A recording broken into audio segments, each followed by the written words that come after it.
Aqui é o Tiamat, Draconato Monge, e hoje teremos uma pauta sobre cinema. Falaremos sobre filmes esquisitos. O Troá que trouxe essa pauta aí. Só porque eu sou esquisito, tá falando isso? É claro. Parece o Dobrão. Eu achei, inclusive, que o teu olá ia ser esquisito. Não, mas o meu olá é sempre esquisito. Mas já é esquisito. Não, eu já acho padrão. Eu acho esquisito. E falaremos então sobre filmes esquisitos. No primeiro momento, só dando uma sinopsezinha sobre os filmes que nós falaremos, sem spoiler. E aí depois, no segundo momento, a gente vai precisar falar com spoiler para poder discutir os filmes também. Então, se você não assistiu algum filme e gostaria de assistir sem spoilers, você vai ter que parar no meio do episódio, mas caso contrário, você pode ficar aí e curtir com a gente até o final. E é importante falar que, diferente do episódio sobre o Oscar, esses filmes que a gente vai falar, a gente assistiu, tá? Não, mas é que tem um problema. Depende. Que eu acho que igual ao Oscar, só a pessoa que vai falar assistiu muito deles. Então é diferente, mas é igual ao Oscar. Igualmente diferente. E eu só queria aproveitar essa oportunidade para dizer que estou muito feliz, porque eu acho que vai ser o primeiro episódio em que a pauta vai ser mais esquisita do que a gente conversando sobre ela. Às vezes não. Por quê? Por quê? Tá liberada a escatologia hoje. Tem 230 episódios aí explicando por que a gente é esquisito conversando sobre as coisas. Vocês não sabem fazer programa? Olá, aqui é o Troá, humano bardo, e eu espero que quando sair o filme do Dragão Careca, ele não entre nessa categoria. Ele tem que ser esquisito, né? Tem Eu que não, ser eu quero um diferentão. filme sério, com cachorros e tristeza. Inclusive, eu acho que para o filme do Dragão Careca vai ter que ser criada uma nova categoria, né? Porque ele não vai se enquadrar em nenhuma. Mas isso é uma curiosidade que eu tenho agora que me surgiu, olha só, tá? Aproveitando esse embalo aí. Vocês acham que cada vez mais é difícil fazer um filme esquisito? É que é muito caro, né, Troy? Então a pessoa tem que encaixar numa caixinha de padrões. Não. Não foi essa a pergunta. Esses filmes aqui é tudo fora do padrão. Pra mim não faz sentido o filme ser esquisito, ele é caro. Pra mim não tem ligação uma coisa com a outra. A pergunta é, com o passar do tempo, é cada vez mais difícil fazer um filme esquisito no sentido de, será que, tipo, o que é ser esquisito hoje? Ser esquisito é ser fora do padrão, tá? Explicando aí pra você que não entendeu a minha colocação. Entendeu, mano? Vou explicar melhor agora. Todo mundo entendeu, a gente só discorda, bro. Não entendeu não. Porque se um filme, ele custa muito pra ser feito, ele tem que se encaixar num padrão que acaba tirando a esquisitice de lado. Da onde, cara? De onde você tirou isso? Esses filmes aqui são filmes originais, novos, ideias mirabolantes. É droga. Cara, tem filme caro esquisito e tem filme caro não esquisito. Isso aí não, Exato, não tá cara. relacionado. Diz um exemplo de um filme cara esquisito. Esquisito? Qualquer filme do Adam Sandler. Olha a denúncia aqui, ó. Olha aí, ó. Mas que caro que é. Achei que fosse não esquisito. Tu acha que o filme Tudo em Todo Lugar ao Mesmo Tempo foi barato? Sim. Aí tu pegou o Bruno no argumento. Ele é mais ou menos.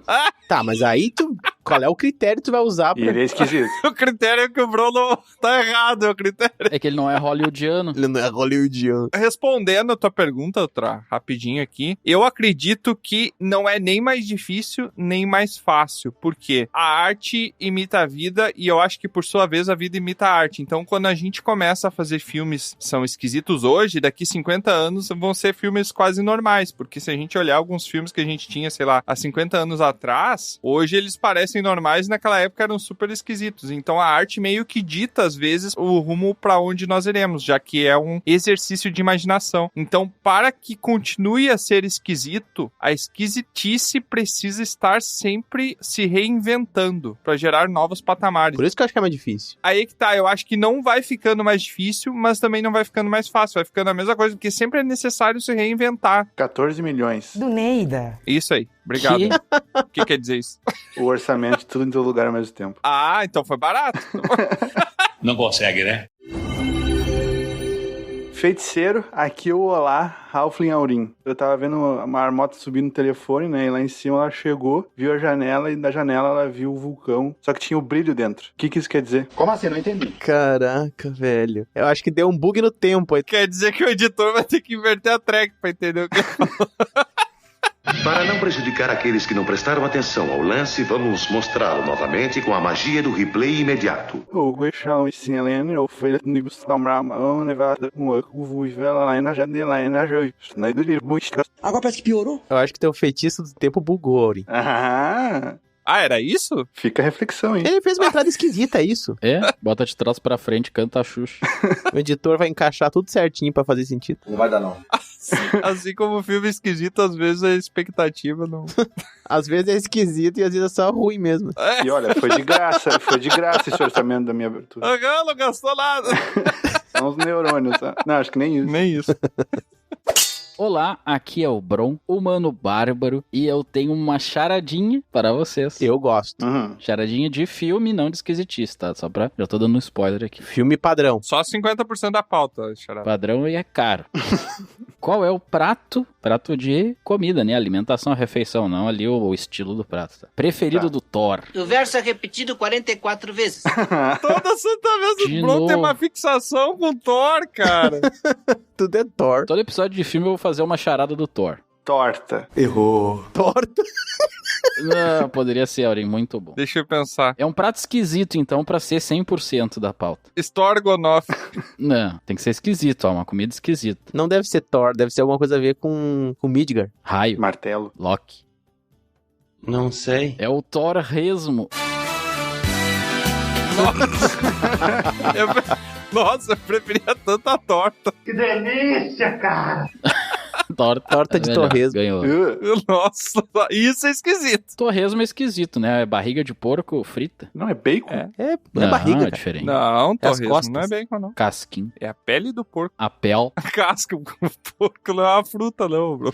A casquinha do Casca. porco. Descascar um porco. Que coisa horrível. É verdade. Aventureiras e aventureiros, vó no Bunnies e sejam bem-vindas e bem-vindos a mais um episódio de Dragão Careca. Mais um episódio pra quem gosta de cinema. A gente tem feito vários episódios sobre filmes, né? É um dos nossas identidades, é filmes, né? É? Sabia, não? É a cinematografia, o mundo do cinema. Até então eu não sabia disso, mas vou saber. Não, tá, é. Inclusive, se você pesquisar por Dragão Careca nas mídias aí, vai aparecer cinema como Ó. assunto. Acho que não, mas enfim. E eu vou chamar aqui, antes da gente começar o nosso episódio, eu vou chamar aqui aquele que é visto por algumas pessoas, até algumas pessoas aqui da mesa, como um ser esquisito, né? Até porque ele é feito de lata, ele é feito de metal. Eu acho só a voz dele. A voz é feia, não é esquisito. Obrigado, amigo. Você é um amigo. Podia ser mais melodiosa a voz dele, né? Sim. É, eu não sei, cara. A voz dele é estranha. E eu vou chamar aqui então o Robobo. Entra aí, Robô. Vamos para mais um dia onde eu tive a péssima ideia de sair da cama. Ah, O velho. Robobo é o nosso robozinho responsável por rodar, né? Ele tem um gravadorzinho dentro dele ali. Ele roda as mensagens que os aventureiros da Guilda do Dragão Careca deixaram pra gente essa semana. Toda semana aí ele traz uma mensagem diferente e roda pra nós. E o que é a Guilda? Pra quem tá se perguntando, o Tiamat falou de Guilda. Que raios é essa Guilda do Dragão Careca? Hoje eu vou deixar o Troá responder essa pergunta aí, porque eu sei que o Troá, já que ele criticou minha voz, ele vai fazer com uma voz muito mais harmoniosa, né, Troá? Ah, eu preciso aquecer pra fazer isso. Não dá, demora. Aquece aí então, peraí. Meu Deus, não faz isso, não faz isso. Jurei que tu ia tocar mesmo. Tiamat cuspindo fogo aí. Queria aquecer.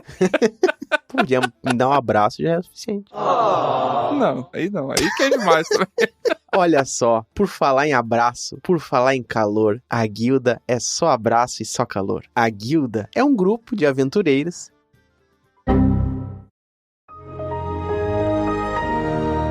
Aliás, peraí. Tu perguntou o que era a Guilda? Sim. Então tá certo.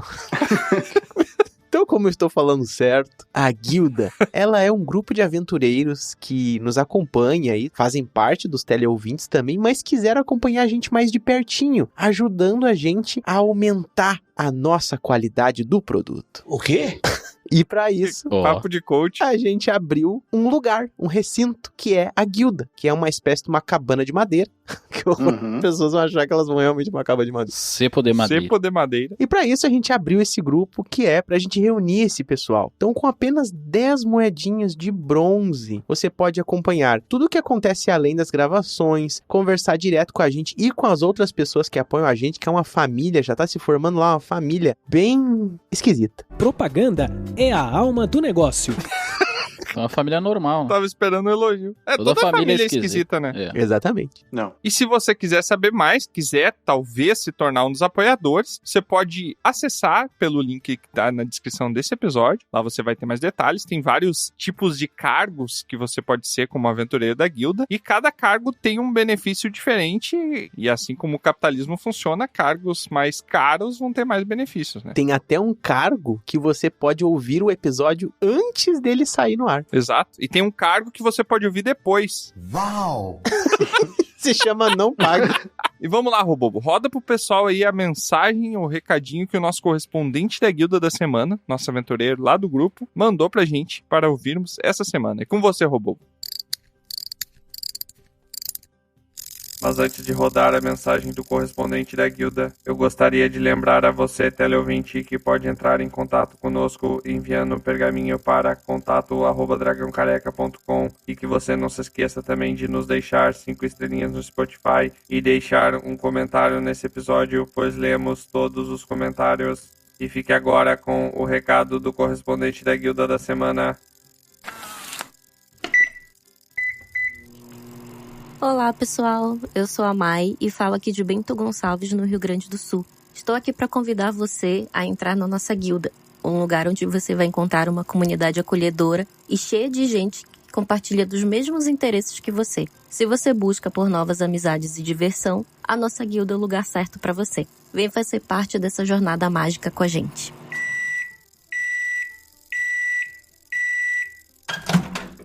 Muito obrigado pela sua mensagem, correspondente. E eu só gostaria de dizer que se é para fazer um episódio esquisito, não era nem necessário ter pauta. Bastava apenas gravar 60 minutos de todos os integrantes olhando pra frente com a câmera aberta.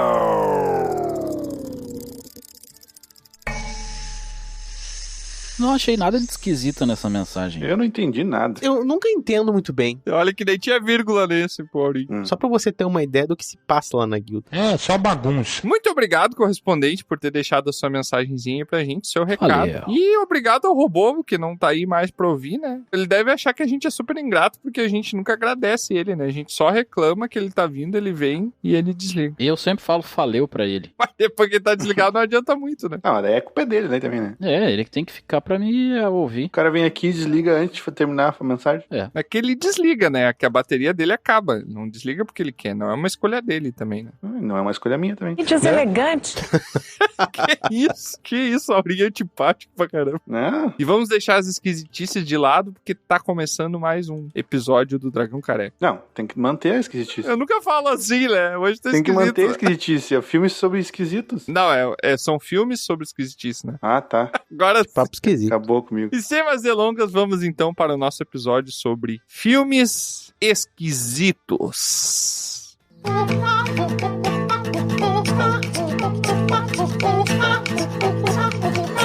Eu queria começar te perguntando, Tiamat. Eu? Você é esquisito? Com certeza. Ah, boa pergunta. Por que você é esquisito? Porque eu uso sobretudo e bermuda. Porra! Aí que tá, quando a pessoa se acha esquisita, é uma necessidade da pessoa se reforçar como ela sendo única, por ela se achar diferente dos demais e, portanto, esquisito. Esquisito é diferente ou não, nesse caso? Esquisito tem um contexto meio pejorativo, né? Uma pessoa esquisita não é um elogio. Você não tá, aquela pessoa esquisita, você não tá elogiando ela. Ou se você falar espanhol. Por quê? Porque esquisito em espanhol é elogio. Que quem fala espanhol é esquisito?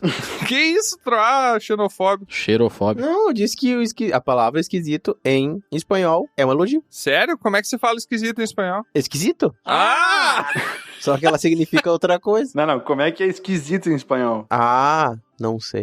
Ah, mas então é aquele tipo false friends que significa outra coisa? Falso cognato, é. Sei lá. Me falaram isso em espanhol. A gente até traz a informação, né? Nunca ela completa, mas... Vai estudar se você quer saber. A gente não tá aqui pra ensinar você. É, no Google. Que isso? Que agressividade. Tá, mas o que é ser esquisito então, Troá? Tu que sabe de tudo. Ah, cara, então, pra mim, hoje em dia, ser esquisito é cada vez mais difícil. Discordando, Tiamat, porque eu acho que, como existe tantas formas de ser esquisito, vai criando criando quase nichos Quase. específicos de esquisitice que viram padrões. Então eu acho que nos anos 80, por exemplo, era esquisito, e aí depois virou, sei lá, algum contexto específico de moda, ou de gosto, ou de estilo, sei lá. A gente vai ter tribos e grupos depois que repetem isso em maior quantidade e vira quase como um outro padrão, sabe? Então eu acho que hoje é muito mais difícil alguém ser realmente, cara, isso é esquisito demais, isso é muito fora do padrão. É muito difícil hoje em dia. Mas hoje, tá? Não se baseando na mudança do tempo todo. Hoje, o que tu considera uma coisa esquisita, Tro? Não estamos falando de filme agora. Qualquer coisa. Pode citar um exemplo aí de uma coisa que tu acha esquisita. Uma roupa esquisita? Qualquer coisa.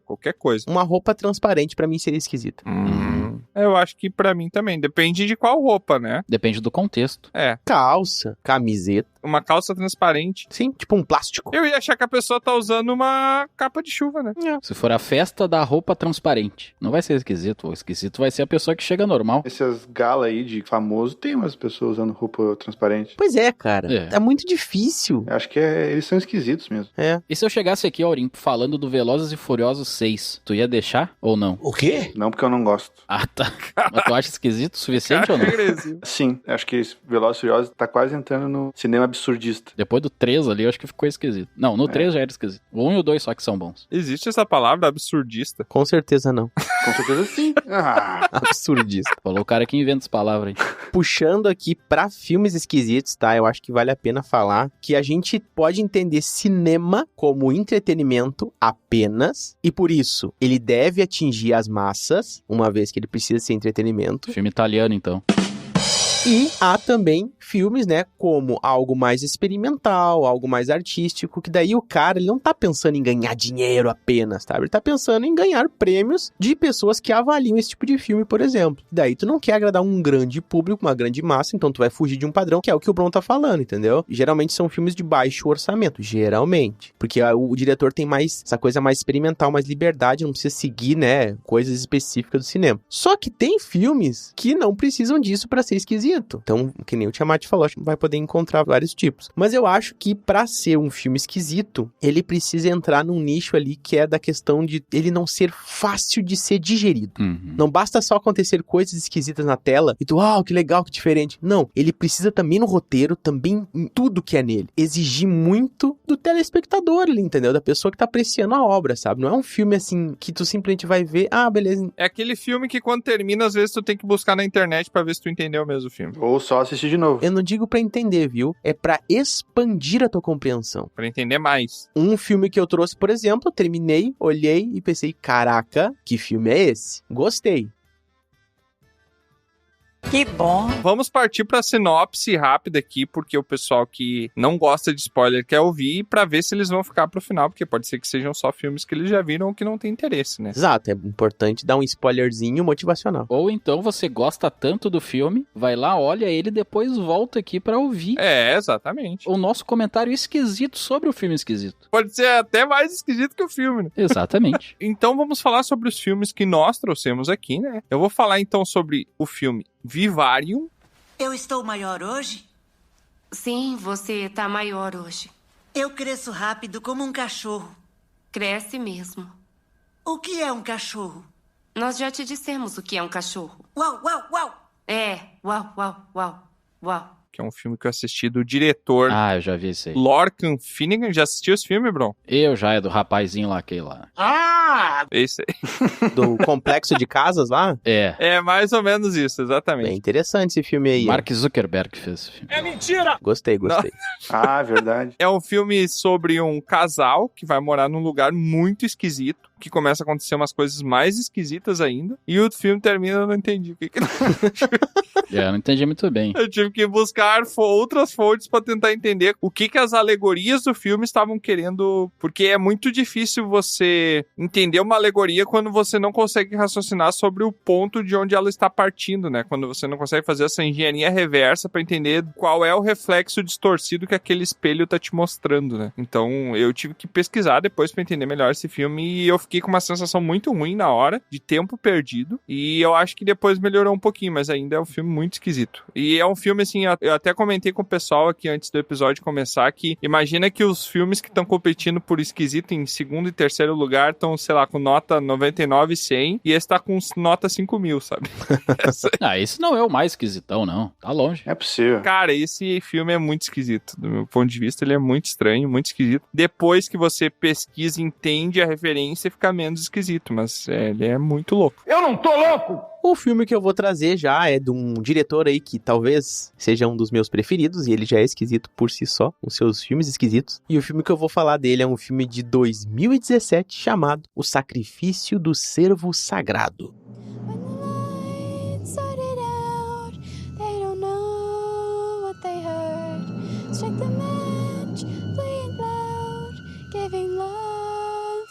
How did his father die? A surgeon never kills a patient. An anesthesiologist can kill a patient, but a surgeon never can. Don't be scared, Mom. You'll see. You won't be able to move either. So get used to it. Um filme bem família. Eu já ouvi falar, Tro. Filme sobre coração, família e beijo. E nesse filme a gente tem ali um cirurgião de corações, que ele pega e ajuda as pessoas, salvando elas, que ele bebe. Ainda bem, né? Ele bebe e mata o pai de um guri. O guri se apaixona por um médico que matou o pai dele, e aí se encontra com ele, se apaixona no sentido amizade, tá? Ah, se é porque é possível. Vira amigo. Achei que era o sentido bíblico. E coisas estranhas começam a acontecer com a família desse médico. Achei que era um lance mais de vingança. Eu também. Eu vou trazer aqui um filme do Ari Aster, que é o outro maluco. Ajuda o maluco tá doente. Que é Bo Tem Medo. I'm visiting my mother tomorrow. Do you ever wish that she was dead? What? Filme de 2023, recente. Ouvi falar desse filme aí, hein, mas não assisti. Já ouvi falar desse esse filme também. Filme é com o Joaquim, né? Com o Joaquim, aham. O Quinzinho. O Joaquim manda bem, né, fazendo maluco. É aquele tipo de filme que começa a acontecer uma coisa, aí começa a acontecer outra, e o que tá acontecendo aqui? Tu te perde, mas nem tanto. Onde é que eu tô? E quando vê o filme acaba, tu pergunta, tá aí agora, o que eu faço da minha vida? Mano, legal. Bem louco. É um filme de comédia dramática com um terror, assim, tem um pouquinho de terror. Dramédia terrorífica, que chama. É mentira! Dramédia terrorífica? É. Tá, obrigado pelo termo. Nunca ouvi esse termo. Ele inventou, Acabei de inventar. esquisito. Se o Aurim também pode inventar, eu posso, né? Absurdista tem. Que é a história de Bo, né? Um cara mais ou menos com seus 40 anos, que ele tem algum problema com a saúde mental dele, faz terapia, mostra ele fazendo terapia ali no começo. E aí ele tem essa relação meio esquisita com a mãe, ele mora longe dela, e ele se vê obrigado a ir até a mãe dele com essa coisa meio esquisita de talvez não querer ir, talvez estar com medo de chegar lá. Todo esse caminho começa a acontecer várias coisas, que é basicamente essas coisas de filmes esquisitos, né? Coisa que tu não entende de primeira, tem que voltar no filme, talvez, ver de novo o filme. Caiu uma turbina do avião na tua cama. Eu entendi a referência. Isso, Boa. Mas esse é um filme ruim ou tu achou ele um filme bom? Eu achei bom. Tá bom. Mas ficou com medo. Já eu trarei aqui um filme cult, muito aclamado pela crítica Quero ser seu amiguinho. espanhola. Crítica espanhola. Tô falando espanhol, vocês não perceberam. Tá. Que é do grande Pedro Almodóvar, La piel que habitó. Opa! Ou, em português, pra quem não conhece, né, não fala francês, é A Pele que Habito. Essas marcas vão todas desaparecer. Mas ainda vai dar trabalho. Para sua tranquilidade, eu já posso dizer que não haverá mais queimaduras. Eu te trouxe esse body, que vai proteger sua pele. Além disso, vai dar firmeza e vai moldar seu corpo. Acostume-se a usá-lo sempre, como se fosse uma segunda pele. Fala pra O filme é muito bom, de 2011, ganhou várias coisas, só não ganhou o Oscar. Ele tem duas sinopses, tá? Por quê? Porque o filme ele acontece com flashbacks. Ou seja, ele conta uma parte do filme, depois conta outra parte, depois volta pro passado e depois conta o futuro de novo, entendeu? Caraca! Que legal. Tipo o filme do Vingadores. Não, nada a ver, irmão. A primeira parte é assim, Antônio Bandeiras ali, o Dr. Roberto Ledgar, ele é um cirurgião plástico, um cirurgião de pele humana, digamos assim, não só plástico, né? Pel. De pele. Esse negócio mole que vocês têm. É que ele tem basicamente uma carcereira ali na casa dele que ele fica fazendo para experimentos. Que? Tem uma pessoa, uma mulher, carcerada em sua casa. Vamos falar certinho agora? Carcerada. Encarcerada? Encarcerada. Eu falei carcerada. Montou aqui. Hoje é o dia das palavras novas, né? O vocabulário rico. E aí ele fica com aquela pessoa ali, é uma situação meio estranha e tal, ele fica ali aprisionado, tá? A segunda parte da sinopse ainda, tá? Tô entregando o filme aqui, é que ele justamente mantém essa moça encarcerada porque a mulher dele, a esposa dele, faleceu em um acidente de carro. Na verdade, ela se queimou todo o corpo dela num acidente de carro e acabou vendo seu reflexo na janela e acabou se suicidando, infelizmente. E aí ele ficou meio aficionado nessa questão de pele e tal, justamente por isso, né? Pela situação que aconteceu com a esposa dele. Pele com pele, né? É derme com derme. E a filha dele também, né? Pela morte da mãe, acabou tendo ali algumas questões psicológicas e tal. Epiderme. Não. Com a morte da mãe e tudo mais, né? E os médicos, os psiquiatras da menina falaram que ela tinha que socializar e tudo mais. E aí é que entra a questão que a menina foi... Não, mas aí já é demais. Ainda bem. E é isso aí. Bruno não sabe resumir. Ele não sabe, ele contou tudo. Não, o pior é que isso aqui é a sinopse mesmo. Tá bom. Então, basicamente é isso. Esse filme é muito esquisito, muito esquisito. E ele é legal, esse filme, tá? Mas não é pra todo mundo. Eu acho que todos os filmes que a gente tá trazendo aqui não é pra todo mundo, né? Pois é aquele meu discurso no início ali. Eu acho que tu tem que querer assistir o filme, se comprometer intelectualmente com ele, tentar buscar, talvez assim, referência. Eu acho que se a pessoa não tem muito repertório de filme, de cinema, talvez ela vai ter um pouquinho mais de dificuldade, acho eu. Eu não sei se é nesse sentido de apreciar o filme, sabe? Mas se ela busca só entretenimento, vai ser bem mais difícil ela se conectar. A gente tá falando aqui com a nata da crítica de cinema, então. Não, aqui é só o... Não, eu acho que... o Rapadura Cast lá passar vergonha perto do Troá. Ó, os filmes que eu olhei, eu quis assistir, eu quis me comprometer com eles ali, tá ligado? Eu sabia que, esse filme aqui eu acho que vai dar uma coisinha na minha mente. Filme de droga. Sinopses feitas, agora entraremos no nosso momento onde a gente vai discutir mais a fundo os filmes, tá? Então é um momento onde teremos spoiler. Então se você não se importa com spoiler, é só ficar aí pra continuar ouvindo a gente. Mas se você não quer spoiler sobre algum dos filmes que comentamos, você pode parar, ir lá assistir o filme e depois volta aqui pra nos ouvir. E eu vou começar então falando sobre o Vivarium, como eu falei, do Lorcan Finnegan, que eu nem sei quais foram os outros filmes que ele fez, mas ele tem até atores famosinhos ali, como o Jesse Eisenberg. Não sei se vocês conhecem, ele é um... Não. O Zuckerberg, né? Ele fez o Zuckerberg no filme, né? Mas a moral desse filme é o seguinte, tá? Zumbilândia. Vou contar... Exato, fez Zumbilândia também. A moral desse filme é o seguinte, a Gemma... Gema, o nome da mulher. Que agora até faz sentido depois que eu comentar o resto. E o Tom, eles são namorados e eles resolvem adquirir o sonho da casa própria, né? Aquela alegria ali de fazer uma dívida que vai te perseguir pelo resto da vida. Caraca. E daí eles chegam lá num agente imobiliário, que é um cara que logo de cara o Tom já acha ele meio esquisito, assim, ele é... Até a forma de falar, a forma de agir, sabe quando tu acha a pessoa meio diferente, quase como se fosse alguém que não é humano tentando simular uma humanidade ali, sabe? Uhum. E aí esse agente leva eles pra uma casa, pra eles visitarem a Casa 9, que a Casa 9 fica num subúrbio, que todas as casas são iguais. Então quando eles chegam lá, já dá aquele ambiente meio labiríntico, assim, onde todas as casas são verdes, todas têm exatamente o mesmo formato, todas ficam uma do lado da outra. Tem muito lugar assim, né? Exato. Tem algumas críticas do filme que são mais claras como essa, né? Você não achou meio parecido com aquele seriado que você indicou, Tiamante? Qual? O Severance? Exatamente. Não tem nada a ver. Tem tudo a ver, porque ele é meio padrão, é meio... Eu acho que o Bron tá falando... padronizadão, assim, sabe? É da aura, que é meio Show Truman também, entendeu? Exato, tá sendo observado, foi feito pra você. É essa aura de sociedade falsa. Mas eu não acho que Severance é isso, na verdade. Eu acho isso que é importante. Sou foda! Eu acho que ele passa essa aura, de aquilo ser uma coisa artificial. Tá, mas você já assistiu toda a temporada, a primeira temporada, Tro? Cara, eu não tô dizendo que é isso, mas ele me passa essa aura, essa vibe. Também não tô dizendo que esse filme entendeu? Não, mas eu tô te perguntando se você assistiu toda a temporada, porque tem coisas que acontecem que mudam o seu ponto de vista ao longo dela, entendeu? Então tá.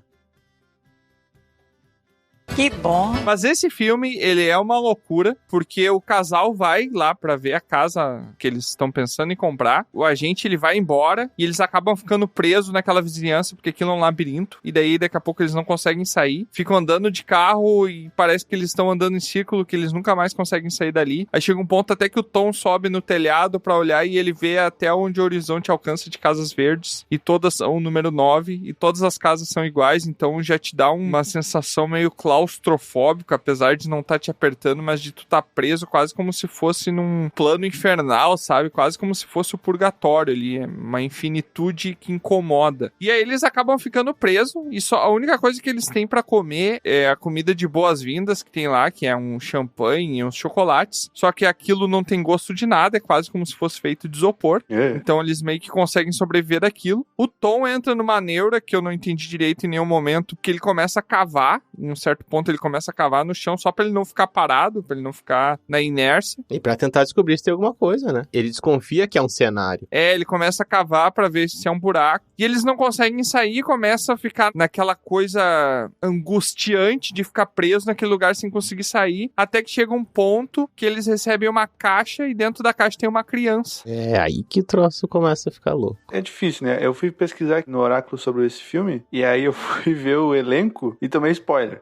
Se fodeu. Ih, como assim? Por que tomou spoiler? Eu não sei se eu posso falar aqui. Claro, que é tudo spoiler. Um dos personagens tem um ator aqui, talvez seja essa criança, e o nome do personagem é O Menino 1. Não é spoiler. Não é? Se eu não me engano, o menino não tem nome, tá? Eles começam a criar essa criança, só que essa criança, ela vai crescendo numa maneira muito mais rápida, então com 90 dias já é uma criança que aparenta ter, sei lá, 5 anos. E eles ganham uma caixa de comida também pra eles comerem, eles são abastecidos com alimento, mas nenhum alimento tem gosto de nada, então é um purgatório aquilo, sabe? Pra pessoa sofrer ali. Eles têm que meio que criar como um casal, chega um ponto que o Tom, ele tenta matar a criança, porque essa criança é muito esquisita, ela começa a imitar eles e fazer uma voz igual a eles, daqui a pouco ela começa a dar uns gritos e fazer uma voz meio distorcida, meio demoníaca, e a criança assiste uma TV que eles não conseguem entender o que passa na TV, porque é toda uma estática, com alguns caleidoscópios passando na TV, e a criança fica super entretida com aquilo, e aí a criança vai crescendo, e aí o Tom tenta matar a criança em um certo ponto do filme, só que daí a esposa dele, naquele instinto maternal ali, acaba salvando, e depois a criança cresce até virar um adulto, e esse adulto, todo dia ele consegue sair, consegue dobrar na esquina e ir pra algum lugar que ele só volta de noite, como se fosse indo pra aula, sabe? E a mãe até segue ele em algum momento, e ela meio que não consegue seguir ele, porque ela volta pra aquela... Ela meio que dá a volta na quadra, sabe? Tentando seguir ele. E aí chega um ponto que ela consegue seguir ele de alguma forma, ela tenta matar ele, não me recordo direito, e ela vê que entre o cordão da calçada e o asfalto ele consegue abrir um buraco e entrar, que vai pra uma outra dimensão. Glória a Deus. Essa cena é bem bizarra. Exatamente. Ela tenta matar ele. E ela vai perseguindo ele. Ele vai pra uma outra dimensão, daí ela começa a perseguir, ela começa a ver que tem várias famílias em outras dimensões, todas com tom, por exemplo, a dimensão onde eles estão tem um tom verde, aí tem uma família que tem um tom vermelho na dimensão delas, e outra que tem um tom azul, e ela viaja por essas outras realidades, e depois ela consegue, por fim, voltar à sua, verde, azul e vermelho, né, bem as cores que um pixel tem, né, o RGB, e ela consegue voltar pra sua e tem uma pegada meio Matrix. Isto não é real? O que é real? E aí chega um ponto que no final do filme o Tom morre. E o buraco que ele cavou a vida inteira ali, todo aquele momento que ele estava ali dentro, acabou sendo a própria cova dele. Uhum. A Gemma acaba morrendo também em algum momento, até porque a comida que eles comem não é nutritiva, né? Ela tem formato de comida, tem textura de comida, mas não tem sabor e não alimenta, né? E os dois acabam morrendo. O filho, que já tá um adulto, agora ele tá se vestindo igual ao agente imobiliário. Ele consegue voltar pra cidade, ele encontra o agente imobiliário já velho, o agente imobiliário morre e ele toma o lugar do agente imobiliário e espera a próxima família chegar pra recomeçar o ciclo. É um filme muito esquisito. Ele é um negócio meio assim, meio alienígena ou meio inseto. Eu sinto essa coisa de alien nele, de alien de manipulação, de alguma inteligência superior criando um experimento com humanos. Eu sinto essa vibe, mas ao mesmo tempo ele tem um outro lado sobrenatural, que é essa coisa de dimensão, de coisa assim que tá pra além da nossa física, sabe? Então ele mistura mistura um pouco disso tudo, ele passa essas vibes muito estranhas. Tu viu todo, Tro? Sim, vi esse filme. Inclusive, a gente chegou a comentar, eu acho, algum episódio brevemente sobre ele. Exato. E um comentário que eu fiz foi que eu senti que, como estrutura narrativa, esse filme, ele não tinha tempo de tela pra poder ser um longa-metragem. Ele podia ser um episódio de Black Mirror muito bom. Exatamente, Tro. Pô, Tro, tu tá falando tudo que eu tô pensando, Tro. Quer namorar comigo? Que bonito. Eu acho que ele tentou preencher com muitas coisas ali que, sabe, não deu uma barrigona gigantesca pra esse filme que não precisava, sabe? Ah, mas eu gostei, mesmo sendo ruim, esquisito. Não parece. E ele é um filme que ele é esquisito, mas ele é dentro dessa coisa bem fria, sabe? Essa coisa bem mundo perfeito que vai aos poucos se mostrando estranho, né? Então é bem interessante isso também. Bem Severance, bem Ruptura. Bem Severance. Depois eu comecei a pesquisar sobre e tentar entender a proposta do diretor, e o diretor, ele... Era um alienígena. Não, ele... Uma libélula. Ele teve a ideia pra fazer esse filme observando um documentário sobre a vida dos pássaros cuco. Ah, por isso que no início mostra... Aham, um passarinho cuco ali. É, antes que de começar o filme tem uma parada, né? Uma ceninha, né? Quando começa o filme, uma criancinha, porque a Gemma, ela é professora de escola, e uma criancinha olha uns filhotinhos de passarinho mortos no gramado, ao lado de uma árvore. E daí a criança pergunta pra Gemma o que aconteceu. Ela, os cucos, eles colocam os ovos dele dentro do ninho de outros pássaros e fazem os pássaros criarem os filhos deles. Ladrão! Tá aí. Só que aí que tá. É mais simples do que isso, porque a criança, ela até quando ela consegue modificar a voz, porque os pássaros cuco, eles conseguem imitar outros pássaros, modificar a voz. Tem até um momento do filme que a criança, ela fica com o pescoço todo inchado, com umas bolas de... Ah, é verdade. Ela fala um troço estranho, né?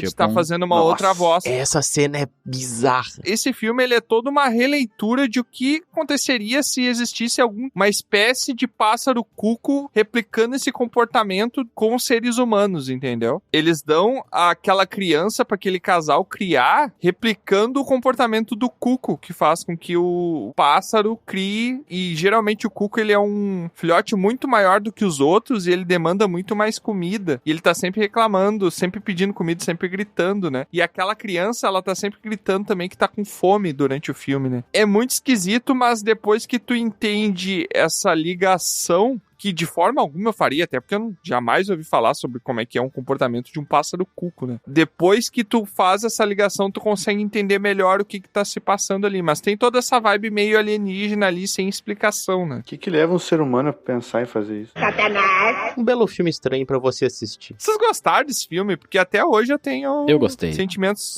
esquisitos. Eu gostei, mas ele não tá, assim, numa lista pra mim de filme, assim, esquisito, sabe? Ele é um filme de suspense, ficção científica, com coisas estranhas, mas não é um filme assim, meu Deus, que esquisito, minha cabeça explodiu, sabe? Ah, eu acho esquisitão. Esse é o filme 5.000. Esse é o filme 5.000 esquisitíssimo pra mim. Cara, é que, sabe por que ele é tão esquisito pra mim? Porque agora, entendendo a história do Cuco, ficou um pouco melhor, mas ele não segue uma linha lógica das coisas que acontecem. Acontece um monte de coisa esquisita que não tem explicação. E isso me incomoda muito, porque por mais esquisito que o filme seja, ele tem que ter, de alguma forma, uma linha em que eu consiga ligar um ponto do filme ao outro. E esse ele não tem, é só um monte de coisa esquisita acontecendo ao mesmo tempo sem explicação. Eu gosto de filme assim, tá? Eu vou confessar, eu até gosto. Tu gosta? Eu gosto, eu gosto. Ele gosta. Só que, muitas vezes, me falta o final ser bom. Sim. Porque todo filme ele é meio esquisito, daí o cara pega um ponto tal, daí ele termina, sem explicar.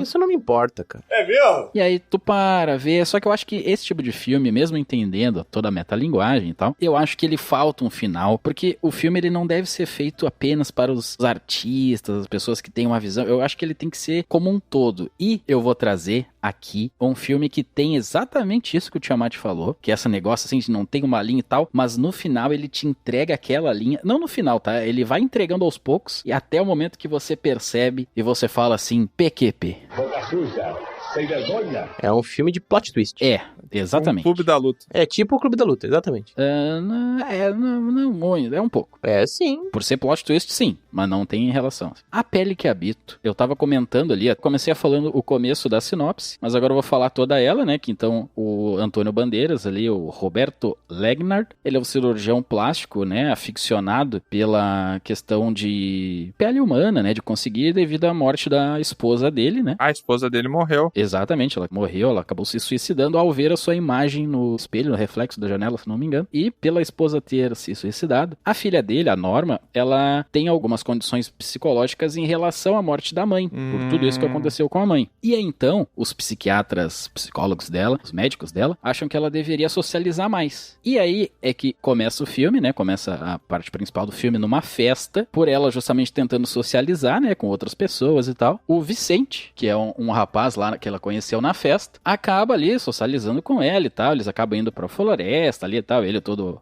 digamos, tentando se aproveitar da moça, né? E eles acabam ali se beijando e tal. E aí, quando vai chegar na parte ali do sinal vermelho, né? Que ele vai avançar, a menina começa a gritar desesperadamente. Nossa! Ele já tava até com a calça aberta ali, entendeu? Daí ela, pela condição dela, ela começou a gritar ali, se apavorou, não sei o que aconteceu, né? O cara ia cagar. Como você é burro? Ela, não.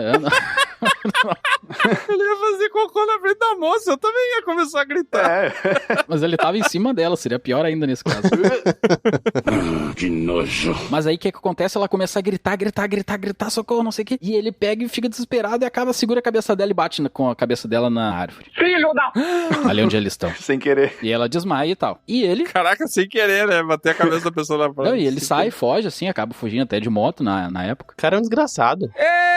E ele acontece essa situação aí, o rapaz não é boa gente. O cara é fraco. E aí ele acaba fugindo e quando chega o pai dela, o Roberto, ele acaba vendo ali a moça naquela situação, ele vai acudir ela começa a gritar. E ele percebe, cara, o rapaz aqui tentou estuprar minha filha, não sei o que, e sai correndo atrás do cara e vai lá e captura o cara. Pega, derruba ele de moto e captura o cara. E aí é que entra a questão que eu falei lá no começo da primeira sinopse, que ele tá com uma mulher na casa dele ali, testando a pele dela, fazendo experimentos e tal. E você acaba percebendo no final do filme... Ah, deixa eu falar outra coisa. Quando mostra, antes de tudo isso, essa mulher que ele tá em cárcere privado, entra um cara na casa dele, filho da governanta dele, e esse cara, até tá vestido de tigre, porque é carnaval lá, ele vê aquela moça ali e ele acha ela muito parecida com alguém, que na verdade é a própria mulher do Robert que acabou se matando.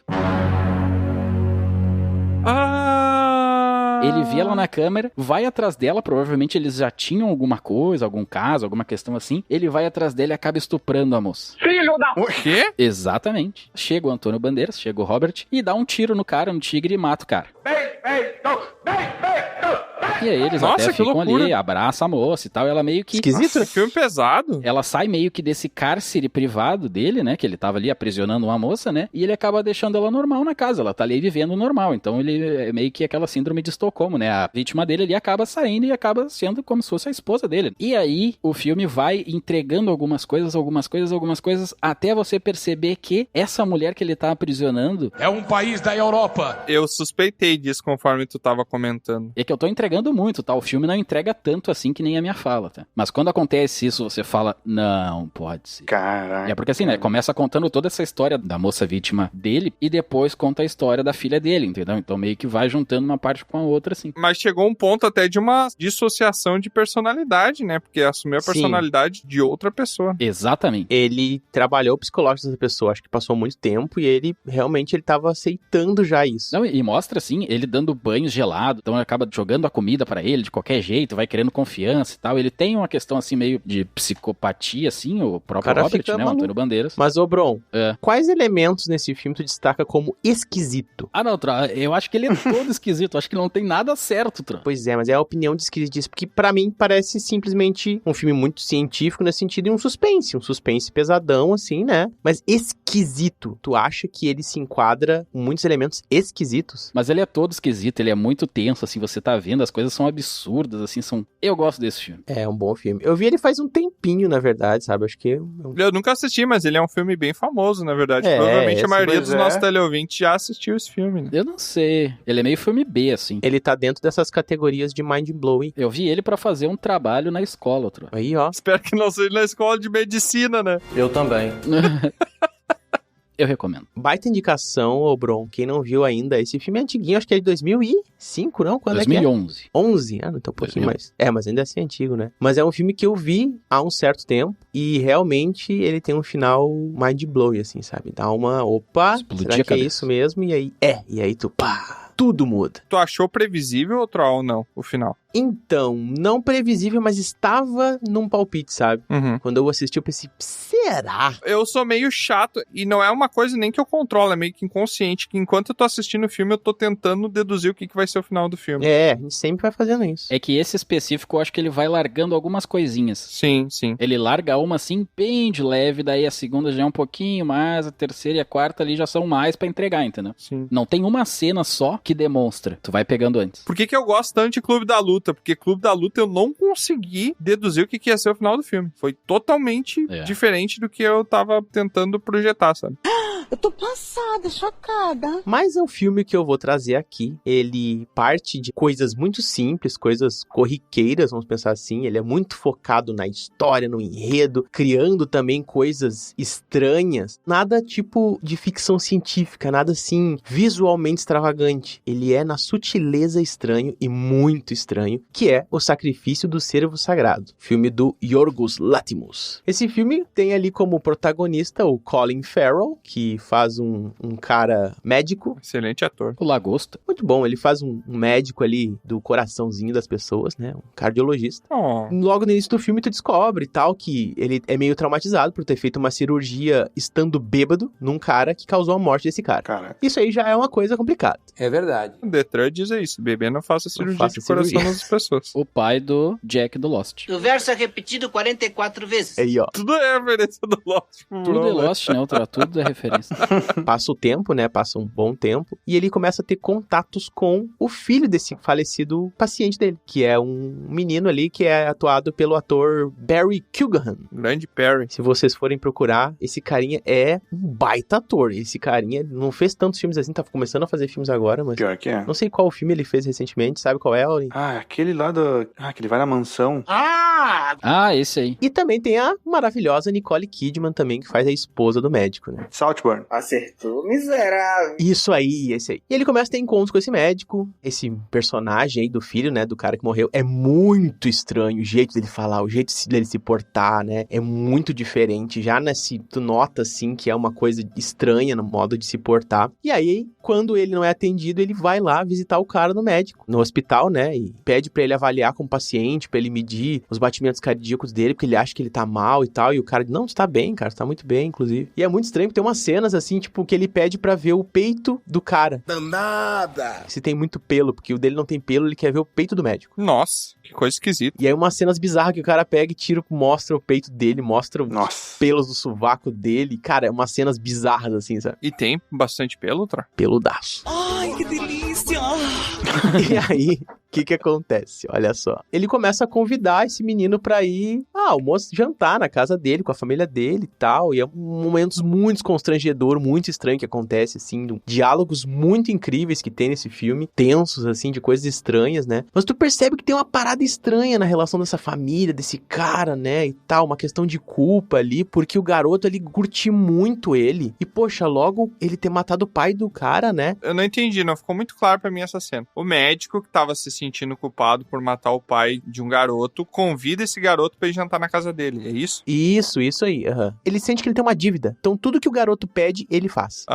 Sentimento de culpa. Basicamente vai se construindo várias cenas assim. Lá pelas tantas, o médico, né, apresentado com relógio e tal, então o garoto faz muitas coisas pra ele, assim, pra agradar ele, e é muito estranho várias cenas que acontecem relacionadas a isso. O garoto também faz coisas pra agradar o médico? Sim, o garoto demonstra que é apaixonado pelo médico. E o médico faz tudo pelo garoto pela culpa. Sente só culpa e sente que ele deve coisa pro garoto, sabe? Entendi. E aí um belo dia, esse cara, né, tem 3 filhos, um filho e 2 filhas.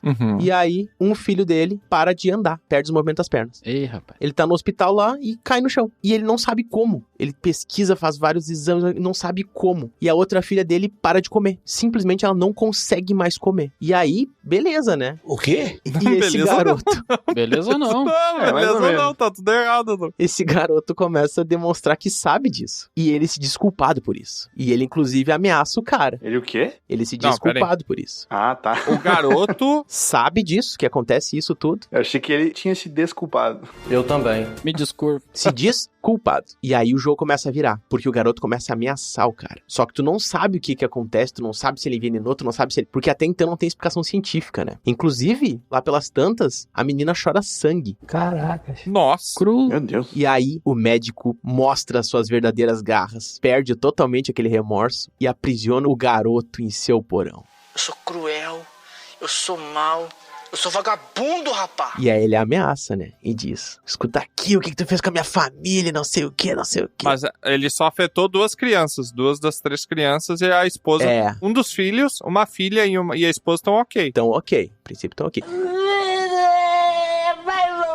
Mais ou menos. Cara, a esposa é bem estranhona, tá? Inclusive, eles têm uma relação. Outra cena muito estranha é que esse médico só aceita transar com a esposa quando ela finge que ela está morta. Não, mas aí não. Pode até não ter droga, mas aí não dá. Meu Deus. Ela fica inerte na cama, parada, e assim ele tem prazer. Filme de terror, né? Total. Cara, é bizarro a cena. Só filme pesado, não tô gostando. Cada um com seus fetiches, eu te amo. Não, isso aí é cadeia o nome disso aí que dá.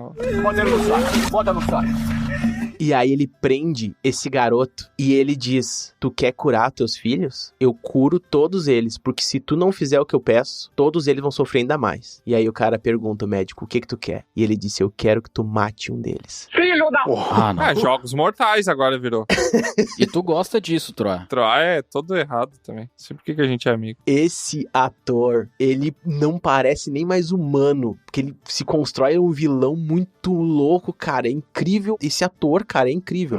E enquanto o médico tá batendo nele, castigando ele, porque ele acha que ele tá pregando uma peça, alguma coisa e tal, a mulher da família, né, a Nicole Kidman, que é a Ana, faz a personagem Ana, ela trata ele como se fosse uma divindade. Inclusive, ela vai lá no porão, beija os pés dele, porque ela acha que ele conseguiria reverter isso. É quase como se ele fosse uma divindade, assim, sabe? Que se ela fizesse algo por ele, ele podia reverter. E aí, cara, nada feito. O médico, lá pelas tantas, ele resolve entrar nessa loucura. E aí tem uma cena muito louca, porque ele convida esse garoto pra assistir. Ele coloca o pessoal que tá doente sentado em cadeiras num círculo, pega uma espingarda e começa a girar de olho vendado no meio do círculo e vai disparar num aleatoriamente.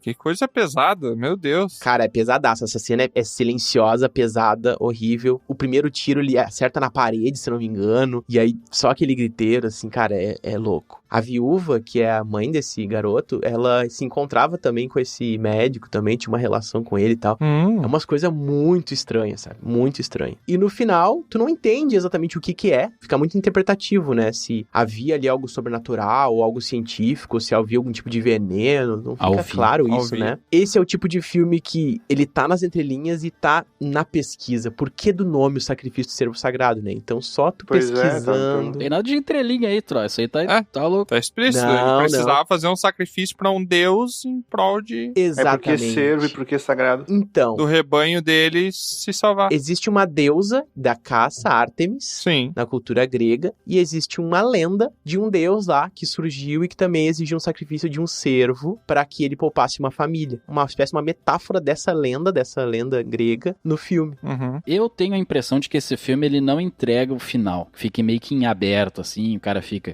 Fica muito em aberto. É um filme assim que, tipo... eu já não gostei, Eu gosto que entregue o final. Pois é que não é um filme que se conclui, tipo, ele é um filme durante do processo de tu montar a coisa e no final, sabe, tu sentir que tu terminou o filme e ele ficou na tua cabeça, sabe? Só que aí ele coloca, tipo, essa questão do lance da vingança e da culpa que tem no começo do filme só pra tirar o telespectador daquela trilha de que é um negócio sobre sacrifício pra deuses mesmo, né? Não tem nada disso, né? Isso fica no que tu vai estudar depois. Não fica nada disso. Tu simplesmente... pelo título dá pra perceber. Não, mas não fica nada explícito que o guri é uma divindade. Não fica. Eu até tive a sensação que, tipo, como se ele fosse, tipo, o anticristo, uma coisa assim, sabe? Cabeça de morcego, o mochila de criança, ele, o sete pele, o Washington. Sim. Me parece mais. Um demônio. Mas nada mais além disso. A estranheza tá em cenas, o diálogo, porque o Yorgos, ele usa muito do diálogo frio, os personagens são frios demais, sabe? E esses diálogos, assim, que são muito, às vezes, nonsense, dentro de uma lógica que faz sentido, e torna bizarro. Pra quem não conhece esse diretor, ele até ganhou Oscar recentemente, né? Com Pobres Criaturas. Com Pobres Criaturas, né? Ganhou. Não de melhor direção. Não é a direção, mas o filme dele ganhou como figurino, se não me engano. Figurino, outra acho. coisa. Que é informação precisa. Aqui tem informação informação! Tá aí um filme dele que talvez não seja um dos mais conhecidos, né? Mas eu acho que vale a pena aí quem curte esse estilo de filme, quem gostou dos outros filmes dele. Eu até comentei uma vez aqui já o Dente Canino, o Lagosta. Esse filme vale muito a pena ver, O Sacrifício do Cervo Sagrado. Eu confesso que eu assisti o Pobres Criaturas e eu gostei muito do filme, Pobres Criaturas, que eu acho que ele é um filme mais tragável também. Ele é um filme mais entretenimento. Estragado? Não! Tragável. Ele é mais dentro de uma fácil de tu caixinha. digerir ele, de tu entender o que tá sendo feito. É mais explícito, eu diria assim. E eu assisti o Lagosta também, que o Troá me recomendou, e eu achei horrível o filme. Tava meio, não tinha mais vontade de assistir. Eu entendo. O Lagosta, ele não é ruim, mas não é bom. Eu achei chato. E aí eu tô nesse meio a meio, né? Esse filme que tu falou, e eu provavelmente acharia chato também. Tá?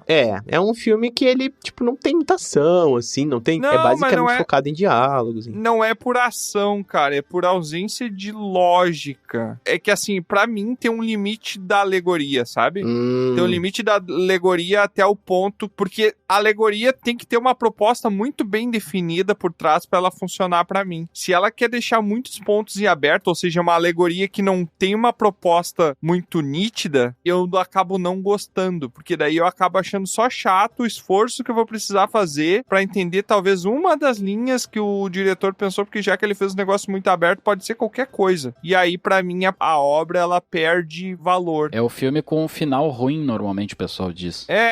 O filme é bom, mas o final é horrível.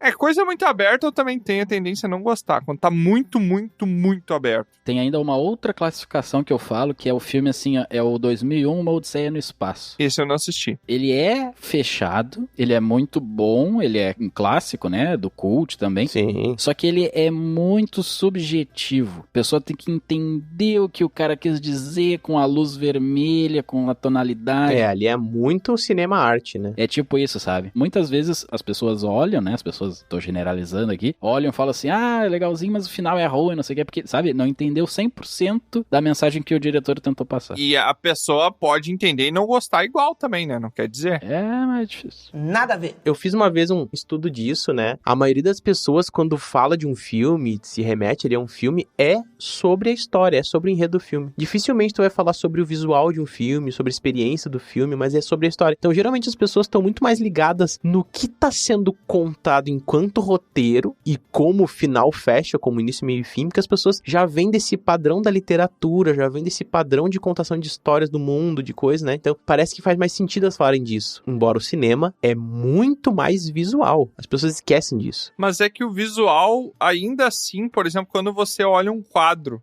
artístico, vamos dizer que você foi num museu e viu, sei lá, Mona Lisa. Você vai ver ali, é interessante e tal. Mas se você não tentar colocar, pelo menos eu sou assim, tá? Se eu não tentar colocar uma narrativa do contexto de como aquilo foi escrito pra tentar contar uma história com aquele frame ali, né? Aquela imagem, ela não tem tanto valor pra mim. Eu preciso, de certa forma, colocar aquela peça, aquele objeto, aquela arte, aquele roteiro dentro de um contexto que me conte uma história. Sim, você é a favor de visitas guiadas em museu. O quê?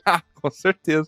Porque, é interessante, olhar pra uma... Eu já fui em alguns museus, assim, e eu, às vezes, acho muito chato que eu olho pra aquele quadro e, tipo, porque... Não tem repertório. É só uma ilustração aleatória qualquer, sabe? É como se, sei lá, no meu ponto de vista, se eu vou falar uma coisa muito absurda, se eu pedisse pra uma IA fazer uma arte abstrata, mas ainda assim eu vou dar um contexto, entendeu? E vai ter um propósito por trás. Vai ter um objetivo, sabe? Sim. Me parece que, basicamente, não tem motivo pra tu ir ver um quadro no museu. Muitas vezes não. Talvez não funcione com burros. Porque se não tá vendo a escolha de, sei lá, de cores que a pessoa colocou e não sabe o contexto, provavelmente não tem motivo pra tu admirar. Não é bem assim, cara. É que a obra, ela tem que me contar uma história de alguma forma, ou eu conseguir racionalizar uma história com aquela referência visual, com aquele estímulo visual que eu tô tendo. É, que você é muito objetivo, né? Tem essa visão mais objetiva das coisas. Exatamente. Eu tenho uma certa dificuldade. Um pouco mais. Dificilmente uma arte abstrata vai te atrair. Como experiência, como cores, como aquele sentimento que ela possa te passar. Então, dificilmente isso vai te atrair. É muito difícil, realmente é muito difícil. É uma forma de enxergar a vida. Eu sou assim também pra algumas coisas. É muito raro o que eu absorvo de subjetividade, assim. Tem que fazer muita força ou tem que ser um contexto muito específico. E isso é bem comum, tá? Muita gente se irrita com a falta de objetividade, com a subjetividade. É irritante, é frustrante, porque às vezes te deixa sem chão. Então é bem comum. A maioria das pessoas não gosta. Mas tu sabe por que isso, Tro? Por quê? Eu já deixei a minha opinião. Volta aí o episódio, tu vai perceber. Se não percebeu, tu tá fazendo errado. Sou foda! Agora o é Bron arte colocou. esse comentário do Bron. Entendeu? Entendeu? Tentei pegar ali, pescar, fazer o negócio. Pá. Tro não gostou. Arte de pescar. Eu não peguei, eu tô tentando. Tá boiando, hein? Tá errado então, Tro.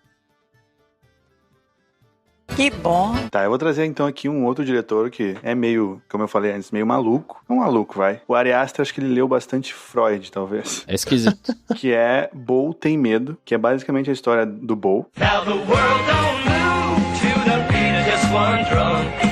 Para com isso. Um cara de mais ou menos 40 anos, que ele vive sozinho no apartamento dele. Vive com medo.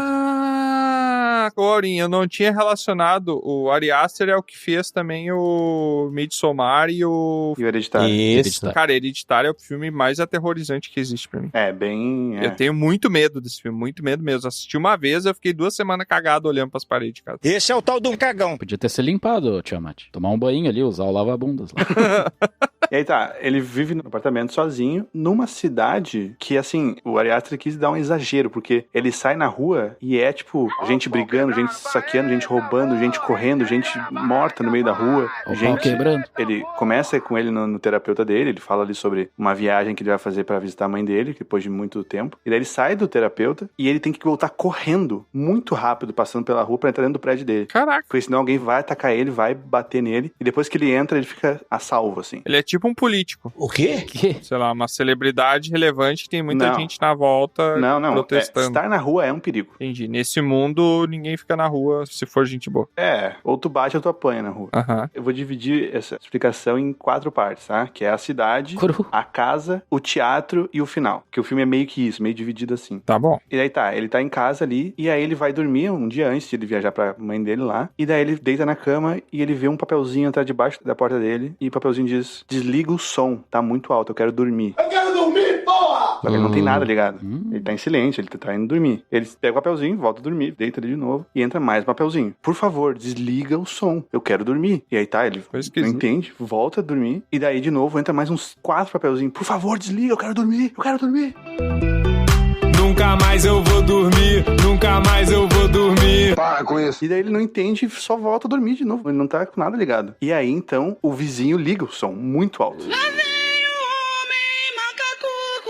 E aí ele não consegue dormir. E ele acorda atrasado pro voo. Nisso, ele...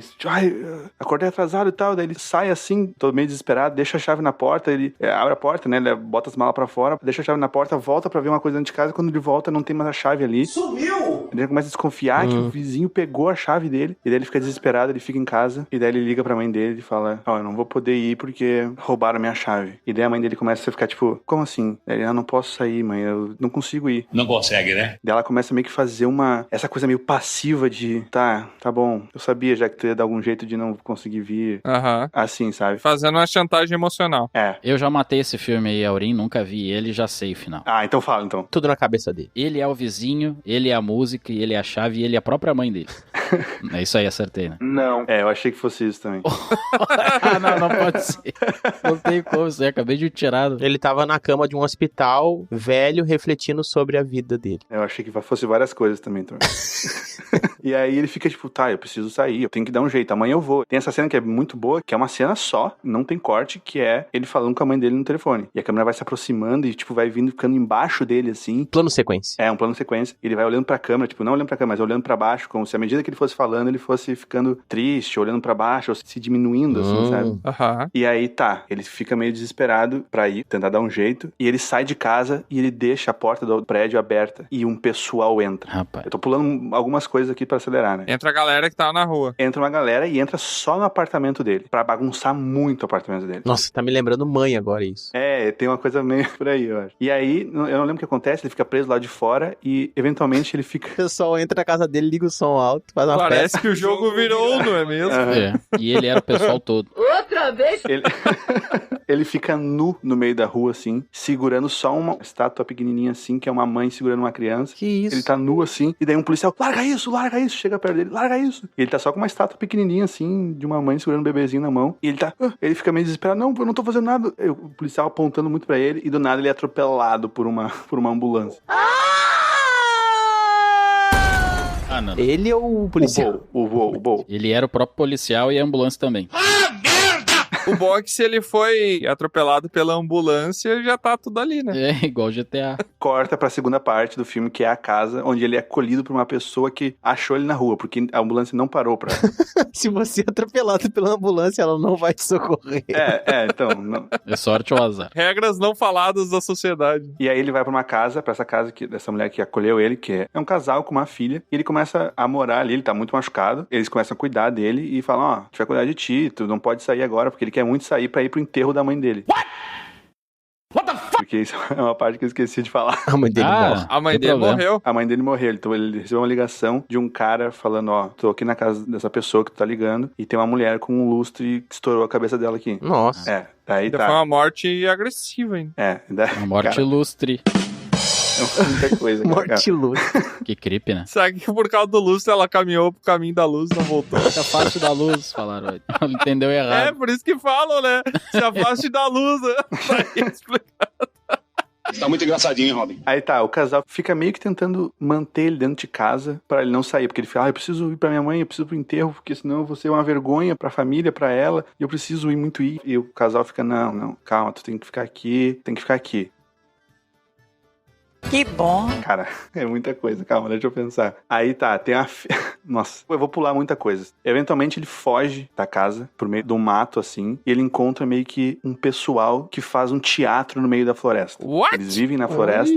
Tá. Do nada. E eles fazem um... Nossa, mas que troço nonsense. Pois é. Maurício, esse aí teu ganhou já o mais maluco, tá? Mais esquisito. Aurim. Eu vou ver esse filme, Aurim, tu me convenceu. Aurim, tá me convencendo, cara. Pois então, ele chega e ele é meio acolhido ali. Ele é o primeiro momento que ele sente uma certa calma, assim, sabe? Depois do desespero todo do filme, até agora, que é a parte do teatro, né? A terceira parte do filme, que é o teatro. Eu tô super imaginando uma galera fazendo um teatro mudo no meio da floresta. Tem um palco, eles construíram um palco meio improvisadão, assim, mas é bem grande o palco. Legal. É meio que um acampamento de teatro. Eles estão o tempo todo vestidos como um personagem. Eles não agem como personagem, mas eles estão o tempo todo aqueles vestidos antigos, uma pessoa ali toda cheia com penas e coisas, assim, o tempo todo. E daí começa o teatro, começa uma peça no teatro e ele vai ver junto com uma outra mulher que ele conheceu ali. E ele vai meio que entrando, a peça vai mudando pra ele ser o personagem principal agora. What? Todo esse trecho é só tipo uma coisa teatral, assim, sabe? Essas coisas de o cenário mudando o tempo todo, isso são coisas tipo de papelão, vou dizer assim. E é a vida toda dele. Isso me lembrou aquela música Oração, da banda mais bonita da cidade. Cabe até o meu amor a ser o último. Muito bom, né? Eu não conheço. Eu odeio essa mano. Eu adoro.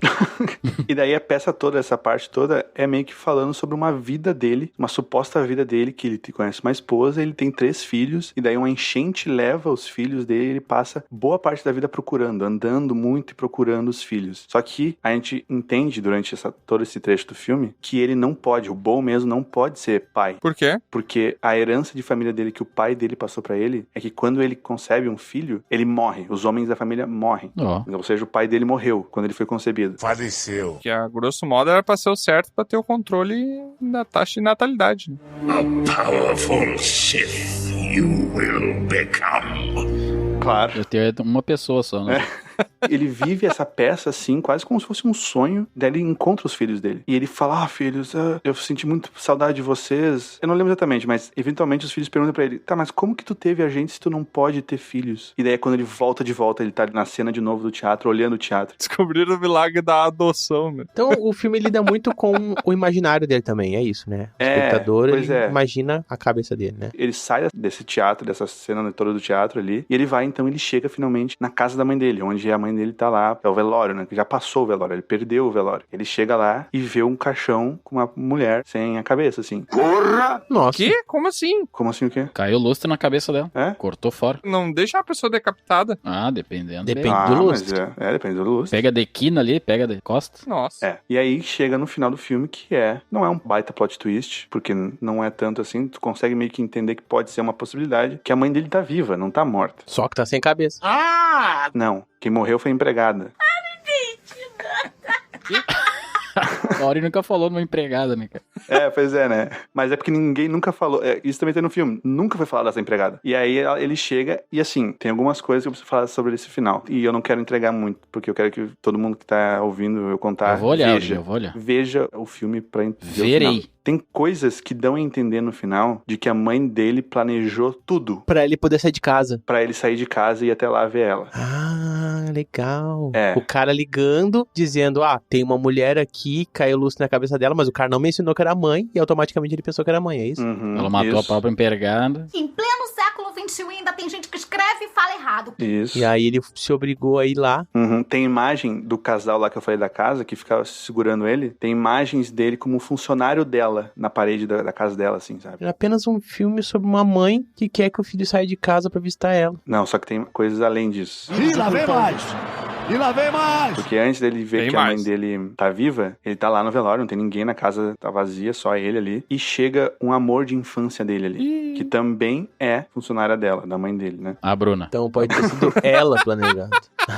E eles que maldade, tem Gostei. um ato ali, né? Sexual. Uma hora H ali. É a maior putaria. Que? Ih, rapaz. Tem um ato, tem uma relação. Ali na casa. No velório. Ele nem sabe que a mãe dele tá viva e ele tem uma relação. Só que... E isso é estranho. Como eu falei, ele não pode conceber. Aí, pera aí, Troá. Isso é estranho, diz o Troá. O resto todo não é. Pra mim, isso é estranho. Pois então, ele morre. E morreu. Ele morre no orgasmo. Não, então, ele não pode conceber uma criança. Tá. Só que, chega aí de novo, o segundo plot twist, que é mentira também. Mais uma coisa que... pode. Ele pode. Quem morre é a mulher. Meu Deus. O cara é o super-homem. Só que aí tu começa... Tá, mas como assim? Como que a mãe dele teve ele, então? O que tá acontecendo? Como que... Se ele não morre, o pai dele tá vivo. Cadê o pai dele? E ele é o pai dele. Ele é a própria mãe. Ah, não, de novo não! De novo não! Todas as opções, eu pensei, todas. A partir daqui, eu vou deixar pra vocês assistirem. Tá. Vocês provavelmente não pensaram na opção do que tá acontecendo, tá? Então, é bem esquisito. Legal, hein? Aurim, eu não sei se eu tô viajando, ouvindo tu falar, se tu tá viajando, contando, ou se o diretor de fato viajou e fez esse filme. As duas coisas. É alguma dessas três. É um pouco mais lúcido do que foi eu contando, assim. Ah. Mas é pouca coisa. Se fosse menos, eu ficaria preocupado. Tô com o pé do Aurim, então. Muito boa indicação. Eu vou ver esse filme aí, hein? Muito boa indicação. Aliás, foi o único filme aqui de todos mencionados que eu não vi. Olha aí. E foi o único filme de todos aqui mencionados que eu vi. Olha que louco. Qualidade, lembra? A discussão é bom.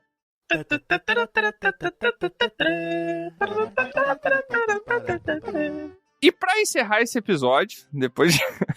eu acho... E olha que é um mérito difícil, tá? Eu acho que esse foi um dos episódios mais malucos que a gente já fez. E mais sério. É. A gente não conseguiu nem rir das coisas que ficou intrigado tentando entender os absurdos, né? Maluquice do mundo. Mas vamos deixar ele um pouco mais maluco agora. Por quê? Porque agora a gente vai criar o nosso próprio filme, se aproveitando, usando como referência, como combustível de imaginação, toda a conversa que a gente teve até agora sobre esses 4 filmes. Tá. Fácil. Fácil, então começa, Troá. Tudo bem, ó. Eu acho que o Viveiro e o filme do Aurim Vivarium tem uma relação aí. Ah, Viveiro é de... Pássaro. Viveiro de pássaro, não é uma coisa assim? Vivarium. Não tinha ligado. De formiga? Eu acho que podia ser um lugar que alguém mora e que só existe esse lugar no mundo. A pessoa não sabe como é o mundo lá fora e ela só sabe como é dentro da sua própria casa apenas. Ela só enxerga o mundo pela janela. Tipo uma caverna de Platão. então. Não. É. Não, tem nada a ver. Não, porque ela sabe que tem lá fora alguma coisa, só que ela não sabe como é. Ah, tá. Entendeu? Tá, entendi. Ela só vive dentro da sua casa. É o suspense de explorar Marte, por exemplo. Dá pra pensar isso. Aí imagina que o marciano te liga. Aham. Tá, o marciano me ligou. E aí ele diz assim, ó. Você precisa vir aqui. Sem especificar onde que é o aqui. Aqui no caso, entenda fora da casa. Qualquer lugar fora da casa. Talvez alguém na janela banando pra ele. Eu acho que fica mais louco ele só falar aqui. Caraca, alguém na janela banando já é terror, já. Alguém na janela banando e diz assim, ó, vem cá. Agora eu tô a fim de relaxar. Nossa, nunca que eu iria. Principalmente se fosse nesse tom aí que tu falou. Vem cá, vem. Eu ia fechar a cortina da janela na hora. Mas é que essa pessoa tem na mão um coração. E esse coração é o da pessoa que tá dentro da casa. Que? Tá. Ela mostra o coração. Eu tô com teu coração aqui, ó. Tu tem que vir pegar. Mas tu tá sobrevivendo sem um coração? Tá, por pouco tempo. Tu tem que ir correndo. Aceita que é estranho. Tu vai durar 24 horas se tu ir lá pegar o teu coração. Tu já é uma raça superior, né? Não, mas não precisa fazer sentido. É estranho. Tiamat. Não tá entendendo que o coração não é de verdade, Tiamat? Presta atenção. Presta atenção! E aí, Bron, o que acontece? Cai um lustre em cima de ti. De mim, no caso. Tá assistindo É o o filme, Lucinho né? do Troá, Do Troá, o bardo. que é uma pessoa que tá contando a história no filme. O narrador. Pode ser, seria bem estranho. O narrador tá O narrador tá comentando, daqui a pouco só dá aquele barulho de coisa caindo, Com né? silêncio. Gritando aí. Quebra a quinta parede. Ajuda. E morre o narrador. Se transforma num filme mudo, né? Seria bom. Caiu o lustre e acabou a narração porque caiu o lustre. Exatamente. E aí, por causa disso, até então, o ator, tudo que aparecia no filme não tinha voz. E aí, quando o narrador falece, Ele descobre a própria voz. a pessoa que tá dentro da casa ali, ela começa a produzir sons e começa a criar fala, só que é como se ela nunca tivesse falado na vida. Então ela tá tipo um bebê aprendendo a falar, sabe? Porque agora o narrador existir na trama tomava toda a narrativa. E aí ela sai de casa. Isso. E na hora que ela bota o pé na rua, saiu da porta. Entrou na rua. O que acontece? Ela entrou na rua. Ela saiu de casa, né? Botou o pé na rua. E aí? Aham. Entendi. Ela descobre que o narrador é o pai dela. Perdido. Só que ele tava vestido como se fosse a mãe. Exatamente, Troá, exatamente. Com a mesma pele da mãe. Mas como que ela descobre isso? Na legenda, parece. Que merda, hein? Todo dia tem uma merda.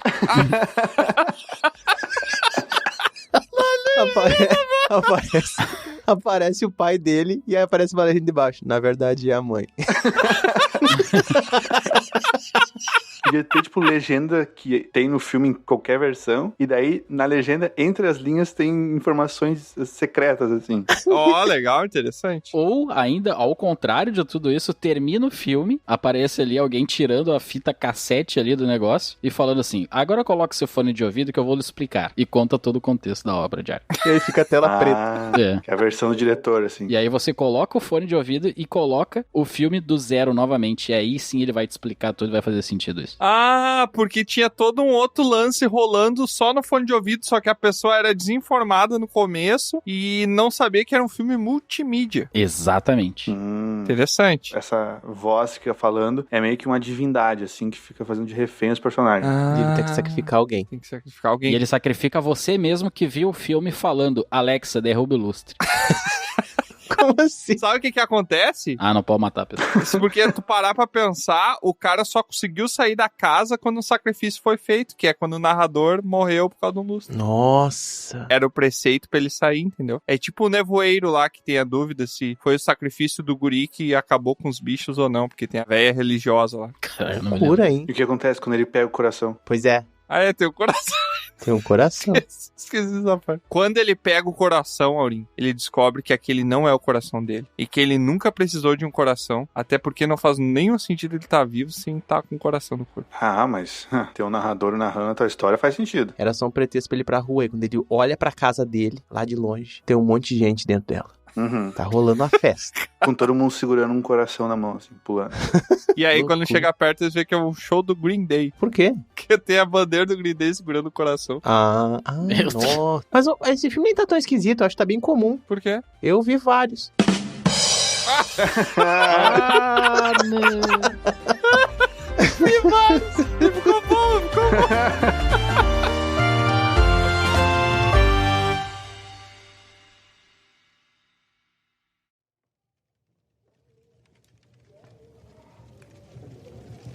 Não, essa aqui ficaria muito esquisita.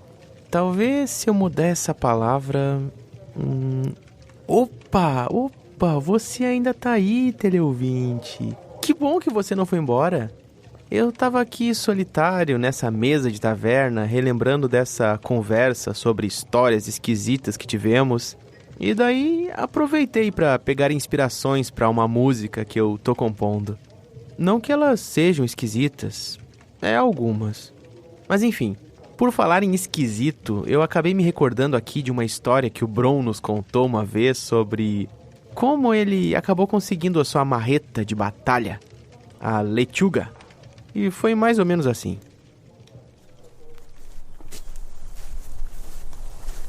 O sol agredia as estepes do extremo oeste naquela tarde.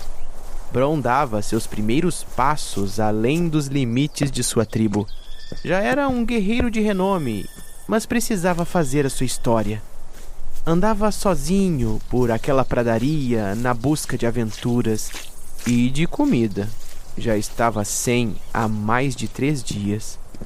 Após percorrer um imenso vale, percebeu uma vasta plantação próximo a uma fazenda. Cenouras, batatas, milho...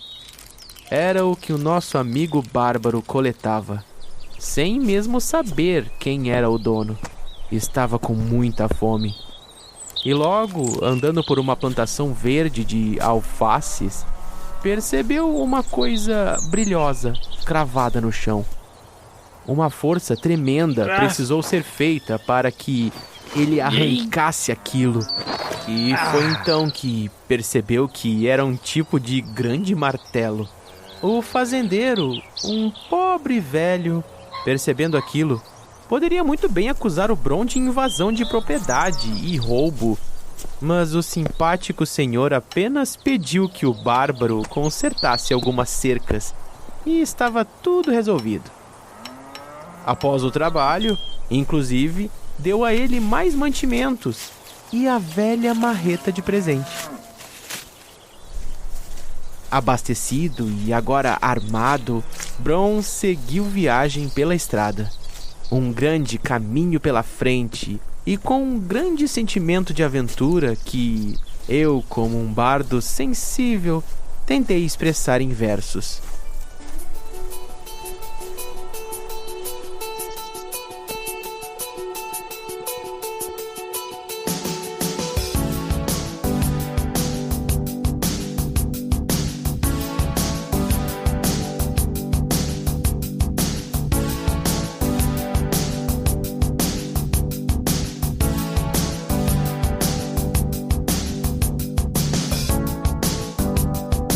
Foi se aventurar, vai andando a pé. Ele foi partir quando para. Dorme tarde, acorda cedo, anda só e nem tá com medo. Olhe, olhe, esse é o Bron.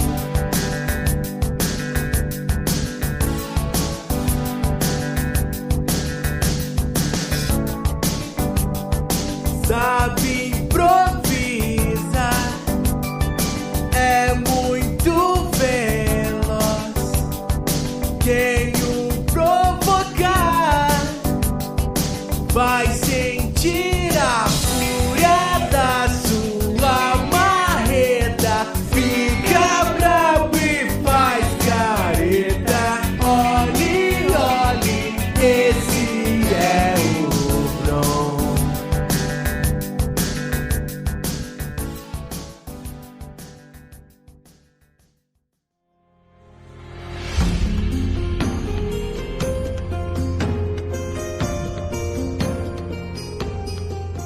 E mais um episódio chega ao fim. Esperamos que tenha sido uma ótima aventura. Se você quiser descobrir mais sobre o grupo, é só entrar nos links na descrição do episódio. Foi muito bom ter sua companhia até aqui, mas agora o bardo se despede. Obrigado por nos acompanhar e até a próxima!